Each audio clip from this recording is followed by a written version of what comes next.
Paix sur vous tous, aujourd'hui je vais faire un hommage à des gens qui nous ont quittés en lisant des extraits de leurs livres. Donc on va commencer par Claire Sévérac avec son livre que je pense que vous connaissez, La guerre secrète contre les peuples. Donc on va voir certaines choses, je vais vous lire certains extraits. Introduction. Le monde dans lequel on croit vivre est totalement différent de celui dans lequel on vit vraiment. C'est une illusion entretenue par ceux qui commandent à coups de stratagèmes immondes et de mensonges assez engageants pour nous faire encaisser, sans broncher, une réalité autrement inacceptable. Une éducation nationale conçue pour nous cacher le savoir, un système de santé fait pour créer des maladies, des marchés financiers pensés pour voler les richesses, un gouffre de l'intégration, entre guillemets, creusé pour produire la désunion. J'ai trouvé ça super comme résumé en introduction. Elle va mettre quelques citations. John P. Holdren, conseiller scientifique de Barack Obama. Un programme de stérilisation des femmes après leur deuxième ou troisième enfant. Un peu plus loin, la capsule pourrait être implantée à la puberté et être amovible avec une permission officielle pour un nombre limité de naissances. Une autre citation, Ted Turner, fondateur de CNN. Une population mondiale totale comprise entre 250 et 300 millions de personnes, soit une baisse de 95% par rapport au niveau actuel, serait idéal. Donc revenir par exemple aux Georgia Guidestones. Margaret Sanger, fondatrice de l'American Birth Control League. Tous nos problèmes sont le résultat d'un excès de reproduction de la classe ouvrière. Encore, ou la chose la plus miséricordieuse qu'une famille nombreuse peut faire pour un de ses enfants est de le tuer. Bravo. Alberto Giubilini de l'université Monash à Melbourne et Francesca Minerva de l'université de Melbourne dans un article publié dans Journal of Medical Ethics. Je cite, « Nous croyons que lorsque des situations similaires à celles justifiant l'avortement se produisent après la naissance, on devrait autoriser ce que nous appelons l'avortement post-natal. Donc dire que le meurtre d'un nouveau-né peut être éthiquement acceptable dans les mêmes circonstances qu'un avortement. Ces circonstances comprennent, outre les handicaps, les cas où le nouveau-né a le potentiel pour une vie décente, mais où le bien-être de la famille est en danger. » Là, elle parle, cette jeune femme au sourire éclatant dit ne même pas comprendre le tollé et les menaces de mort que ces écrits monstrueux ont produits, puisqu'ils n'étaient destinés qu'à des scientifiques. David Brower, premier directeur exécutif du Sierra Club. La grossesse devrait être un crime contre la société, punissable, à moins que les parents aient une licence du gouvernement. Tous les parents potentiels devraient être tenus d'utiliser des contraceptifs chimiques et des antidotes seraient donnés par le gouvernement aux citoyens choisis pour procréer. Des films personnes. Donc, on peut revenir à, par exemple, le film Bienvenue à Gattaca, la loi bioéthique, etc. Là, je vais utiliser un petit code. Quant à Bill Gates, il admet tranquillement que les pic-pics pourraient être utilisés pour la dépopulation. Je cite, il y a 6,8 milliards de gens sur la Terre, bientôt 9 milliards. Bon, ça c'est leur chiffre. Maintenant, si l'on fait vraiment un super boulot avec les nouveaux pic-pics, les services de santé reproductive, on pourrait réduire ces chiffres de 10 à 15%. Comprendra celui qui pourra. On va passer à Serge Monast. Donc, ce livre, l'édition Ethos, Serge Monast, l'intégrale, donc tous ces bouquins, super bien. Donc, je vais lire juste le dos, vite fait. Citation de sa part. Même si ma vie est en danger à cause de la diffusion d'informations comme celle-ci, la vôtre l'est encore plus par l'ignorance de ces mêmes informations.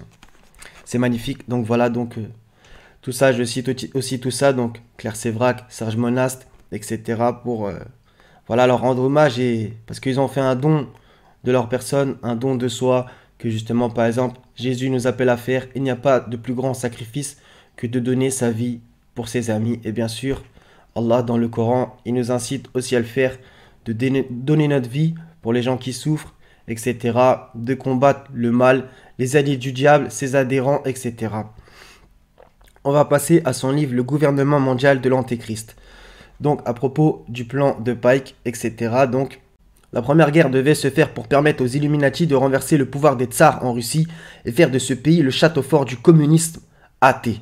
D'accord ? Les différences entre les Britanniques et les empires allemands furent mises en évidence, etc. La deuxième guerre mondiale devait pour sa part se faire à partir de l'exagération des différences mises en évidence par les Illuminati et existant déjà entre les fascistes et le sionisme politique, etc. On passe à la troisième.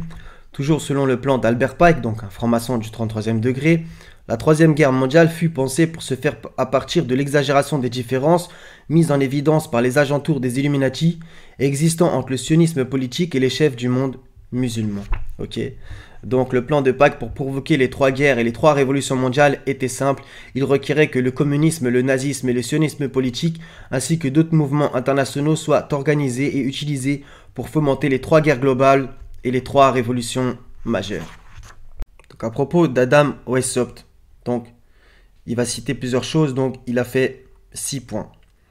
Ça c'est Serge Monas qui dit: l'abolition de tous les gouvernements nationaux, l'abolition de tout héritage, de tout patrimoine, l'abolition de la propriété privée, l'abolition du patriotisme, l'abolition de la maison unifamiliale et de la vie familiale en tant que cellule de laquelle proviennent toutes les civilisations, l'abolition de toutes les religions établies et existantes, de sorte que l'idéologie luciférienne du totalitarisme puisse être imposée à toute l'humanité. À propos des 25 étapes du plan, je vous cite juste le titre, les sous-titres du plan. Petit 1, gouverner par la force. 2, la liberté politique. 3, le pouvoir de l'or. 4, la comédie politique. 5, la force est notre droit. 6, le pouvoir invisible. 7, l'usage du despotisme. 8, l'usage de la corruption. 9, abolition de la propriété. 10, l'usage des slogans. 11, théorie de guerre. 12, l'asservissement de l'administration. 13, contrôle de l'information publique. 14, le mensonge des agentours. 15, création des crises économiques. 16, infiltration de la franc-maçonnerie continentale.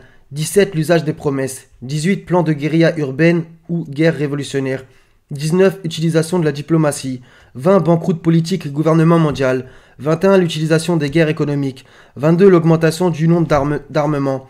23, composition du nouvel ordre mondial. 24, la corruption de la jeunesse. 25, loi nationale et internationale. Une petite citation qu'il a pris et qu'il a mis dans son livre. La famille, c'est l'obstacle, elle est à détruire si l'on veut arriver à donner à tous une éducation égale et révolutionnaire. Puisque nous abolissons l'hérédité, l'enfant n'est plus l'héritage du père et de la mère, il appartient à l'État. Donc c'est cité par Maxime Ducamp dans le livre Les convulsions de Paris. Donc à la page 281, encore 2 citations.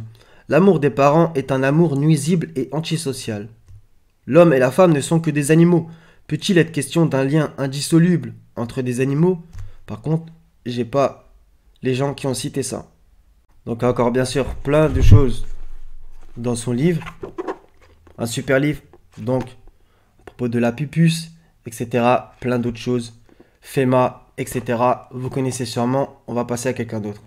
Donc maintenant, je vais parler de Stéphane Blay qui nous a quittés il n'y a pas longtemps. Donc à propos de son livre, Stéphane Blay, Franc-maçonnerie, l'effroyable vérité. À la page 39, il fait une citation. Un frère ne sera jamais un athée stupide. Donc dans In Constitution d'Anderson en 1723. Il fait encore une citation, je cite, encore un extrait du dogme du rite écossais ancien est accepté, cette fois sur le 18e degré abusivement nommé Rose-Croix. Je cite, le suprême architecte révélera ce qui doit l'être en temps voulu. Il régénérera le monde et le principe. Ceci se produira par les nouveaux effets d'un rédempteur ayant déjà fait son apparition, par la venue d'un messie qu'on attend toujours, par une incarnation directe de la divinité, sic, par l'inspiration d'un prophète, par la voix d'un élu. Entre parenthèses, In Albert Pike, opus, citation. Donc des gens qui avaient combattu le nouvel ordre mondial, qui nous avaient informés. Voilà, donc respect à eux pour ça. Soyez tous bénis et en paix les frères et sœurs. À la prochaine si Dieu veut. Selem.